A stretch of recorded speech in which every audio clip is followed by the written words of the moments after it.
ये बहुत अहम टॉपिक है। पाकिस्तान में रोज शोर मचता है कि पाकिस्तान में मीडिया को आज़ादी नहीं है। ये कहा जाता है कि मीडिया का गला दबाया गया है। ये कहा जाता है कि मीडिया को बोलने का हक नहीं दिया जा रहा। और दूसरी तरफ लोग ये कहते हैं कि बाज़ औक़ात मीडिया अपनी हुदूद को पार करता है। मीडिया कौमी सलामती के इशूज़ के बीच में घुसता है। मीडिया वो चीज़ें करता है जो नेशनल सिक्योरिटी के खिलाफ है। मीडिया वो चीज़ें करता है जिससे रियासत को नुकसान पहुँचता है। कौन सच बोलता है और कौन सी बात ठीक है, इस पर बात करने से पहले मैं कुछ डाटा आपके सामने रखता हूँ कि बरतानिया में आर्टिकल 10 उनका है 1998 का इंसानी हुकूक एक्ट। ये इंश्योर करता है कि मीडिया ने क्या बात नहीं करनी, यानी वहाँ पे कौमी सलामती के इशूज़ हों, इलाकाई सालमियत का मामला हो, अवामी तहफ़्फ़ुज़ के मफादात हों, अदम इस्तेहकाम या जुर्म की रोकथाम हो, सेहत के मामलात के ऊपर भी नहीं बोलने देते वो, इखलाकियात का तहफ़्फ़ुज़, दूसरों के वक़ार या हुकूक का तहफ़्फ़ुज़, और अगर किसी ने आपको कॉन्फिडेंशियल मालूमात दी हैं तो वो भी आप बाहर नहीं निकाल सकते। बहुत सारी ऐसी चीज़ें हैं। अदलिया का मामला है तो बरतानिया में बहुत सारी रिस्ट्रिक्शंस हैं कि इन चीज़ों पे आप बात नहीं कर सकते। अमेरिका में भी इश्तियाल अंगेज़ी, बदनामी, धोखाधड़ी, बच्चों की पोर्नोग्राफी, लड़ाई के अल्फाज और धमकियाँ वगैरह इस किस्म की चीज़ें और बहुत सारी चीज़ों पे पाबंदी अमेरिका में भी है। जर्मनी का जो कानून है, अमेरिका का आर्टिकल जो है वो पहली तरमीम है उसकी, अमेरिका के आइन की पहली तरमीम ही ये है और ये 1787 में आई थी। जर्मनी में 1949 में उनका जो बुनियादी कानून है उसका आर्टिकल 5 वो भी यही कहता है कि वहाँ भी बहुत सारी पाबंदियाँ हैं। मिसाल के तौर पे वहाँ पे ब्लास्फेमी का मामला है, बदनामी का मामला है, नफरत अंगेज़ तकरीर का मामला है, होलोकॉस्ट से इनकार आप नहीं कर सकते, और ब्लास्फेमी का मामला है, गैर आइनी तंजीमों का प्रोपेगेंडा जो है उसके खिलाफ, सदर के खिलाफ, रियासत के खिलाफ और रियासती अलामात के खिलाफ आप बात नहीं कर सकते। इंडिया का मैं इसलिए जिक्र करूँगा कि इंडिया की बड़ी मिसालें दी जाती है कि दुनिया में बहुत बड़ी डेमोक्रेसी इंडिया है। तो इंडिया में भी जी उनका आइन का आर्टिकल 19 है 1950 का। वो कहते हैं जी कौमी सलामती के मामलात हों और हिफाजत के मामलात हों और इखलाकियात के मामलात हों, तौहीन अदालत के मामलात हों या किसी जुर्म की तरफ उकसाने के मामलात हों, हिंदुस्तान की खुद मुख्तारी और सालमियत के लिए या इसके खिलाफ कोई चीज़ हो, तो ये सारी चीज़ों के ऊपर कदगन है कि ये नहीं किया जा सकता। और तौहीन अदालत भी पाकिस्तान का भी इससे मिलता जुलता है, लेकिन पाकिस्तान में एक चीज़ ज़्यादा है कि इस्लाम की अजमत या पाकिस्तान की सालमियत, सलामती या दिफा के मफाद में इसके खिलाफ कोई बात आप नहीं कर सकते। गैर मुल्की ऐसी रियासतें जो पाकिस्तान की दोस्त रियासतें हैं उनके साथ ताल्लुकात पे असरअंदाज नहीं हो सकते। और इसके अलावा इखलाकियात से गिरी हुई चीज़, तौहीन अदालत या किसी को जुर्म के ऊपर उकसाना, ये लगभग मिलते जुलते हैं। लेकिन अगर हम प्रैक्टिकली देखें तो कुछ चीज़ें मेरे सामने आती हैं।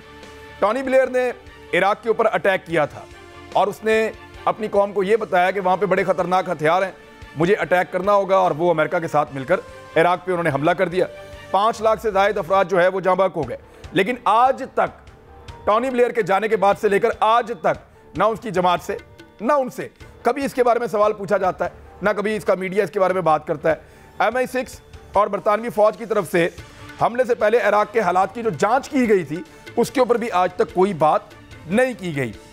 बरतानिया का जो मीडिया है वो MI6 को और बरतानवी फ़ौज को मुकद्दस गाय की तरह देखता है, लेकिन दूसरे मुल्कों की जो अलहदगी पसंद तहरीकें हैं उनको वो फ़रोग देते हैं, और जो लोग अपने रियासती इदारों को बदनाम करते हैं उन मुल्कों के अंदर वो सपोर्ट करते हैं कि ये आप बहुत अच्छा काम कर रहे हैं। 2004 में बरतानिया में अमेरिका ने एक प्लान बनाया था, अल जज़ीरा टीवी पर हमले का प्लान। जब ये खबर लीक हुई तो बरतानवी अटॉर्नी जनरल ने अखबारों के खिलाफ सीक्रेट एक्ट के इस्तेमाल की धमकी दी थी।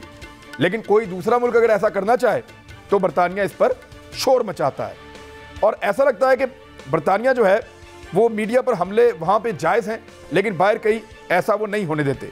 2021 में जो इसराइल ने किया फ़लस्तीन में, पूरी बिल्डिंग जो है वो तबाह कर दी जिसके अंदर मीडिया था, उसके ऊपर बरतानिया ने आंखें बंद रखी, इसके ऊपर उन्होंने बात नहीं की। और इससे साबित हो जाता है कि आज़ादी सहाफ़त एक सियासी हथियार है जो सिर्फ सेलेक्टेड ममालिक के खिलाफ इस्तेमाल होता है। मिसाल के तौर पर जो शहजादा हैरी है वो खुद कह चुके हैं कि हमारे यहाँ पे जो मीडिया है वो नौ आबादियाती सोच या जो एक कॉलोनियल सोच है उनकी, उससे अभी तक बाहर नहीं निकला, और हम बाहर के लोगों से किसी और तरह बिहेव करते हैं और किसी और तरह उनको डील करते हैं। यानी बरतानिया में एक पाबंदी ये है कि पार्लियामेंट की जो फुटेज है उसको आप मजाक के लिए इस्तेमाल नहीं कर सकते, उस पर आप तंज नहीं कर सकते पार्लियामेंट की फुटेज को। लेकिन दुनिया भर में अगर कोई और, मिसाल के तौर पर पाकिस्तान अगर ये पाबंदी लगाता है कि पार्लियामेंट की फुटेज के ऊपर मजाक नहीं किया जा सकता, सियासतदानों का मजाक नहीं उड़ाया जा सकता, इनके क्लाउन नहीं बनाए जा सकते, तो बरतानिया इस पर तनकीद करेगा और BBC आगे बढ़ के इसके ऊपर ज़्यादातर तनकीद करेगा। इवन बरतानिया में यहाँ तक है कि सेहत के शोबे के लोग जो हैं उनको इजाज़त ही नहीं है कि वो प्रोटेस्ट करें या बाहर आकर बात करें। बहुत सारे बंदे नौकरियों से निकाले गए हैं सिर्फ इसलिए कि उन्होंने जब कोरोना वायरस आया तो पीपीईज की कमी के बारे में शिकायत की थी, उनकी नौकरियां चली गई हैं कि आप शिकायत नहीं कर सकते, आप इसके ऊपर प्रोटेस्ट या बात नहीं कर सकते, आपको आज़ादी इजहार राय नहीं है, आप एक ऐसी जॉब से वाबस्ता है। अब ये बरतानिया के मामलात हैं, अमेरिका के मामलात देखें वो भी तकरीबन ऐसे ही हैं। जुलियन असांज का मामला आपके सामने है, वो भी इससे मिलता जुलता है। एक मैं मिसाल आपको दे देता हूं कि एक अमेरिकी रिटायर मरीन था फ्रांस गेल, उसने ताइवान के बारे में अमेरिकी पॉलिसी पर तनकीद करते हुए चीनी अखबार ग्लोबल टाइम्स के अंदर लिख दिया, और जब इसने चीनी अखबार में लिखा तो अमेरिका ने उसके खिलाफ एक तहकीकात का आगाज कर दिया, काउंटर इंटेलिजेंस इन्वेस्टिगेशन। यानी वो ऐसा करते हैं, लेकिन जब कोई पाकिस्तानी इदारों के खिलाफ लिखना चाहे तो उसको अमेरिकन अपना प्लेटफॉर्म फराहम करते हैं। मिसाल के तौर पे हामिद मीर साहब आजकल इदारों के खिलाफ लिखना चाह रहे हैं तो उनको यूरोप के और अमेरिका के अखबार मैसर हैं, इंडिया के तो हैं ही, उसमें तो लिखते ही हैं वो तो प्रिंट में, लेकिन अमेरिका के और बरतानिया के अखबार उनको मैसर है कि वहां जितना मर्जी वो लिखें। तो अगर कोई और मुल्क प्लेटफॉर्म दे अमेरिका के खिलाफ, अमेरिका के बंदे को, तो तहकीकात, उसके खिलाफ इंक्वायरी, उसके खिलाफ कार्रवाई। लेकिन अगर कोई और किसी और जगह पे नाराज है अपने मुल्क से या रियासत के साथ उसका कोई पंगा है तो वहां पे अमेरिका और यूरोप फौरन उनको अपने अखबारात वहां पे स्पेस बनाकर देते हैं कि आइए यहां पर लिखिए। ये इजाजत वो अपने लिए नहीं देते, दूसरों के लिए देते हैं। जर्मनी के अंदर बहुत सारी तहकीकात है, मैंने यहाँ पे निकाली हुई थी। इंडिया में बेशुमार चीज़ें हैं, वो भी हैं, और बहुत सारे केसेस हैं, इन पे बात करते रहेंगे प्रोग्राम में। लेकिन मेहमानों का तारुफ करूँ और बातचीत शुरू करूँ। फौज चौधरी साहब हमारे साथ मौजूद है, federal minister for information Pakistan Tehreek Insaf से। बहुत शुक्रिया सर आपका ज्वाइन करने के लिए। जनरल रिटायर अमजद शुएब साहब मौजूद होंगे, पीजे मीर साहब मौजूद होंगे, और अहमद रज़ा कसूरी साहब भी हमारे साथ आज के प्रोग्राम में होंगे। सबसे पहले फौज चौधरी साहब ये बताएं कि जो आज़ादी इजहार राय वेस्ट चाहता है कि पाकिस्तान में हो, क्या वो भी अपने वहां पे वही आज़ादी इजहार राय दे रहा है? देखिए जी, इजहार आज़ादी राय जो है वो पाकिस्तान में इस वक्त जितना अवेलेबल है उतना शायद ही किसी और मुल्क में अवेलेबल हो। उसकी वजह यह है कि बाकी एक तो दुनिया के ममालिक में जो रेगुलेशन है, जिनका एक तो आपने बड़े तफसील से जिक्र किया, फिर जो पर्सनल इंजरी के लॉज हैं, ये पीजे मीर साहब आपके साथ बैठे हैं लंदन में, आपको बताएंगे कि कोई सवाल नहीं पैदा होता कि बगैर एविडेंस के आप किसी के खिलाफ शो कर लें, बातें कर लें।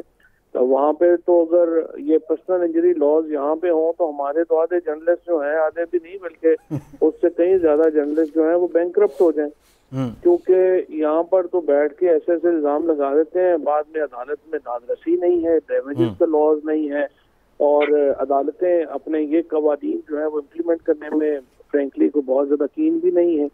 वो अपने जो अदालती तौहीन का मामला होता है उसको कंटेम्प्ट में बुला लेते हैं, डैमेजेस वगैरह के ऊपर कोई अदालतें जो है वो इतने सीरियस नहीं लेती हैं। लिहाजा इस वक्त जो लेजिस्लेशन है, जो पैमरा की अब लॉ है, उसमें ज्यादा से ज्यादा जुर्माना जो है वो 10 लाख रुपया है टीवी के ऊपर।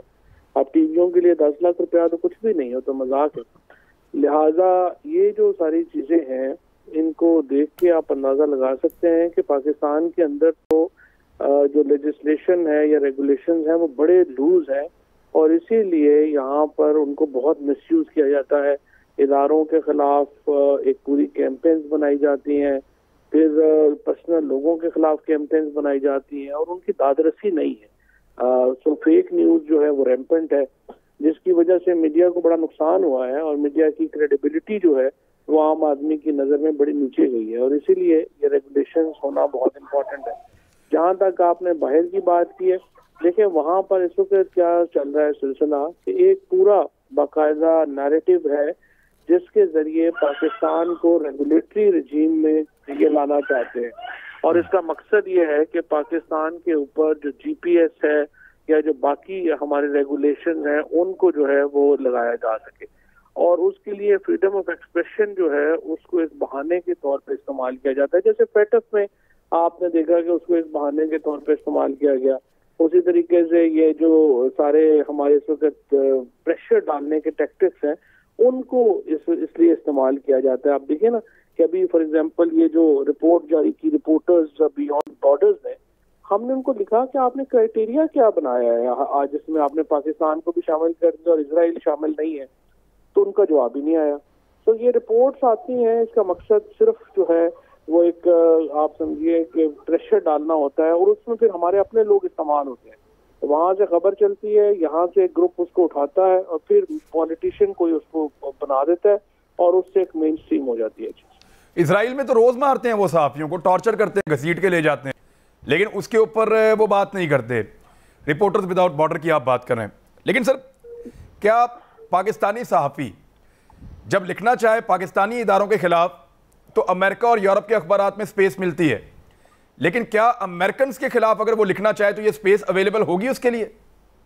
नहीं, आप उसको छोड़ दें। अभी हामिद मीर साहब ने वॉशिंगटन पोस्ट में कॉलम लिखा जिसमें उन्होंने लिखा कि पाकिस्तान के अंदर बहुत मिसिंग पर्सन्स का बड़ा मसला है। उसके बाद डॉक्टर शीरीन मजारी ने उसका रिप्लाई लिखा, वॉशिंगटन पोस्ट ने इनकार कर दिया छापने से। उनका नहीं छापना। तो अगर आप पाकिस्तान के खिलाफ लिखेंगे तो आपको वॉशिंगटन पोस्ट के सफात आपके लिए हाजिर है, न्यूयॉर्क टाइम्स आपके लिए हाजिर है, लेकिन अगर आप पाकिस्तान से रिबटल भी देना चाहेंगे तो वो आपको नहीं छपने देंगे। तो ये तो एक अजीबोगरीब तमाशा है जो चल रहा है।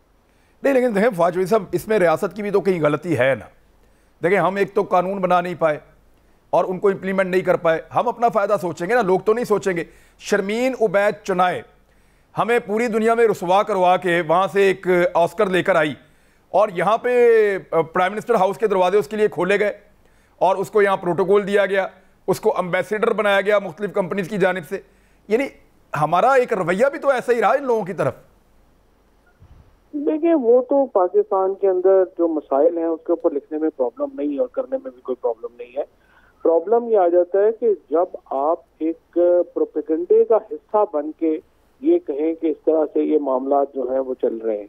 हम मिसाल के तौर के ऊपर इस वक्त अगर आप देखें तो जो मिसिंग पर्सन्स के केसेस हैं या जो फ्रीडम ऑफ एक्सप्रेशन के मामलात हैं उनको हकीकत से बहुत दूर जो है वो रंग दिया जाता है और उसके नतीजे में पाकिस्तान के अंदर एक बिल्कुल एक माहौल क्रिएट किया जाता है बाहर, जिससे ये एक साबित किया जाता है कि पाकिस्तान के अंदर तो फ्रीडम ऑफ एक्सप्रेशन नहीं है, चीजें नहीं है।